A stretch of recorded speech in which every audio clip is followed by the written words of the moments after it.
My advice for anybody just starting out is if you do go to film school, make sure you use that time really wisely. Like, it's a good 3 years where you can just experiment and make stuff, and the more you make, the more opportunities will come afterwards.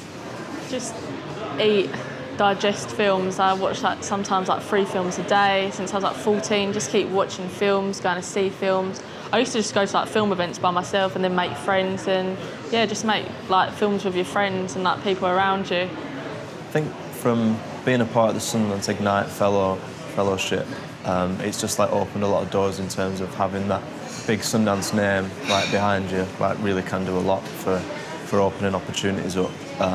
So it's just great to be a part of the family, as they say. I think the thing that Scorsese said about if you don't feel physically sick when you watch the first cut of your film, then something's not right, and I think that's stuck. And it's one of my favourite bits, actually.